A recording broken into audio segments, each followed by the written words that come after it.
2 കൊരിന്ത്യർക്ക് എഴുതിയ ലേഖനം 12-ാം അധ്യായം 9-ാം വാക്യം. അവൻ എന്നോട്, എന്റെ കൃപ നിനക്ക് മതി, എന്റെ ശക്തി ബലഹീനതയിൽ തികഞ്ഞു വരുന്നു എന്ന് പറഞ്ഞു. ആകയാൽ ക്രിസ്തുവിന്റെ ശക്തി എന്റെ മേൽ ആവസിക്കേണ്ടതിന് ഞാൻ അതിസന്തോഷത്തോടെ എന്റെ ബലഹീനതയിൽ പ്രശംസിക്കുന്നു. കേട്ടെ, അതുകൊണ്ട് ഞാൻ ക്രിസ്തുവിന് വേണ്ടി ബലഹീനത, കയ്യേറ്റം, ബുദ്ധിമുട്ട്, ഉപദ്രവം, ഞെരുക്കം എന്നിവ സഹിപ്പാൻ ഇഷ്ടപ്പെടുന്നു. അടുത്ത കേട്ടെ, ബലഹീനനായിരിക്കുമ്പോൾ തന്നെ ഞാൻ ശക്തനാണ്. പ്രാർത്ഥിക്കുന്ന ദൈവവൈതൽ പറയുന്ന കരുത്തുള്ള വാക്ക, ബലഹീനനാണെങ്കിലും ഞാൻ ശക്തനാ. ഒരാമയും പറഞ്ഞാട്ട്. ഈ 1 യോഹന്നാന്റെ ലേഖനത്തിൽ ഒരു വാക്യമുണ്ട്, വായിക്കാൻ നിനക്കില്ല. ബാല്യക്കാരെ, നിങ്ങൾ ശക്തരാകയാലും ദൈവവചനം നിങ്ങളിൽ വസിക്കുന്നതിനാലും ദുഷ്ടനെ ജയിച്ചതിനാലും നിങ്ങൾ കരുതുന്നത്. ഒരാൾ ശക്തരാകുന്ന എപ്പോഴാ? ദൈവം സർവശക്തനാ, അവനെ സേവിക്കുന്ന നീയും ശക്തനാ. എന്തുകൊണ്ട്? ദൈവത്തിൻ്റെ ശക്തി നിന്നിൽ വസിക്കുന്നത് കൊണ്ട് നീ ശക്തനാ. നാളെ നമുക്ക് വരുന്ന എളുപ്പം നീ ശക്തനാന്ന് പറഞ്ഞ് നാളെ ഒരിടത്ത് എടുത്തിയാഴുകയൊന്നും വേണ്ട. അവൻ നിന്നോടൊരു ലിമിറ്റിനപ്പുറത്ത് അടുക്കുമ്പോൾ അവന് തന്നെ മനസ്സിലാകും മനുഷ്യ കണ്ണിന് കഴിയാത്തൊരു ശക്തി ഉണ്ടെന്ന്. 2 കൊരിന്ത്യൻസ് എടുത്ത് 2 കൊരിന്ത്യർക്ക് എഴുതിയ ലേഖനം 4-ാം അധ്യായത്തിന്റെ 7-ാമത്തെ വാക്യം എടുത്ത്, എങ്കിലും ഈ അത്യന്ത ശക്തി ഞങ്ങളുടെ സ്വന്തമെന്നല്ല. പൗലോസ് ആദ്യം പറയാൻ, ഞാൻ ബലഹീനനായിരിക്കുമ്പോൾ തന്നെ എന്താണ്? ഞാൻ ശക്തനാണ്. കാരണം എന്താ? മേലുണ്ട് ക്രിസ്തുവിന്റെ ശക്തി എൻ്റെ മേൽ ആവസിക്കുക എന്ന് പറഞ്ഞത് വന്ന് വസിക്കുക. എന്ത് ചെയ്യുക? സാമിൻ്റെ മേൽ ക്രിസ്തുവിന്റെ ശക്തി വന്ന് വസിക്കുക. മനസ്സിലായോ? ക്രിസ്തുവിന്റെ ശക്തി എൻ്റെ മേൽ ആവസിക്കേണ്ടതിന് എൻ്റെ ബലഹീനതയിൽ ഞാൻ പ്രശംസിക്കുന്നു. അടുത്ത കേട്ടോ, ഞാൻ ബലഹീനനാണെങ്കിലും ഞാൻ ശക്തനാണ്.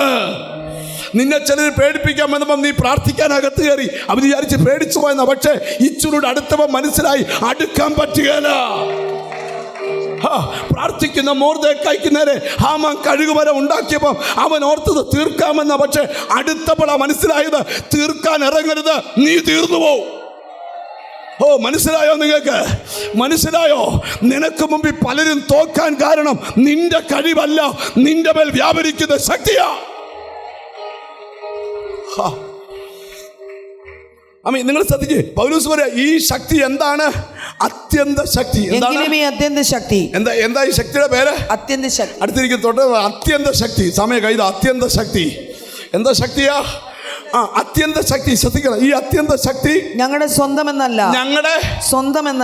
നമ്മൾ പൊങ്ങച്ചം പറയാത്ത ഇത് നമ്മുടെ സ്വന്തം അല്ല, ഇത് ദൈവത്തിന്റെ ശക്തിയാ. ഇത് നമ്മുടെ മൺപാത്രത്തിൽ ദൈവത്തിന്റെ ദാനമത്രയെന്ന് വരേണ്ടതിന് ഈ നിക്ഷേപം ഞങ്ങൾക്ക് മൺപാത്രങ്ങളിലാകുന്നുള്ളത്.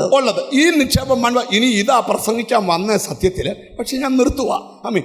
മൺപാത്രത്തിലുള്ളത്. എന്നിട്ട് എന്ത് കേട്ടോണം? ഞങ്ങൾ സകല വിധത്തിലും കഷ്ടം സഹിക്കുന്നവരെങ്കിൽ ഇടുങ്ങിയിരിക്കുന്നില്ല. അപ്പൊ ഇനി നിങ്ങളുടെ ചോദ്യത്തിന് ഉത്തരം തരാൻ പോവാ. പൗലോസ്, ഞങ്ങൾ സകല വിധത്തിലും കഷ്ടം സഹിക്കുന്നവരെങ്കിലും. ഈ ശക്തി ഞങ്ങളിൽ ഉണ്ടായിട്ടും എന്തുവായി കഷ്ടം?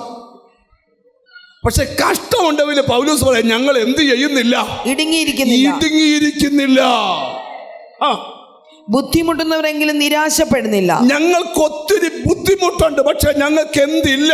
നിരാശയില്ല. എന്തില്ല? നിരാശ. ഒന്ന് സഭ ഉറക്കെ പറഞ്ഞേ, നിരാശയില്ല. എന്തില്ല? നിരാശ. മൈക്ക് കൊണ്ടൊന്ന് പറഞ്ഞേ, എന്തില്ല? നിരാശയില്ല. നിരാശയില്ല. ഞങ്ങളുടെ അകത്ത് പ്രത്യാശയാണ്. നീ തീരുമെന്ന് കഥ പറഞ്ഞാലും നിരാശയില്ല. ക്രിസ്തുവിന്റെ ശക്തി ഞങ്ങളുടെ മേൽ ആവസിക്കുന്നു. നിങ്ങൾ ശ്രദ്ധിക്കണം. അപ്പൊ ഇവിടെ നിങ്ങൾ ശ്രദ്ധിച്ചു കേട്ടെ. ഹല്ലേലൂയ. ഞങ്ങൾ സകല വിധത്തിലും കഷ്ടം സഹിക്കുന്നവരെങ്കിലും ഇടുങ്ങിയിരിക്കുന്നില്ല, ബുദ്ധിമുട്ടുന്നവരെങ്കിലും നിരാശപ്പെടുന്നില്ല, ഉപദ്രവം അനുഭവിക്കുന്നവരെങ്കിലും ഉപേക്ഷിക്കപ്പെടുന്നില്ല. ഞങ്ങളെ ചിലരൊക്കെ ഉപദ്രവിക്കുന്നുണ്ട്, പക്ഷെ ഉപദ്രവിക്കുന്നവരറിഞ്ഞോ ഞങ്ങൾ ഉപേക്ഷിക്കപ്പെടുന്നില്ല. പിടികിട്ടിയോ? അടുത്തത്, വീണ് കിടക്കുന്നവരെങ്കിലും നശിച്ചു പോകുന്നില്ല. ഞങ്ങൾ ചിലപ്പോൾ നീ ഒന്ന് തള്ളിയപ്പോ ഒന്ന് ചരിഞ്ഞേക്കാം, പക്ഷെ നശിക്കത്തില്ല. നിന്റെ മുമ്പിൽ ഞങ്ങൾ എഴുന്നേറ്റ് നിൽക്കും. ഈ അത്യന്ത ശക്തി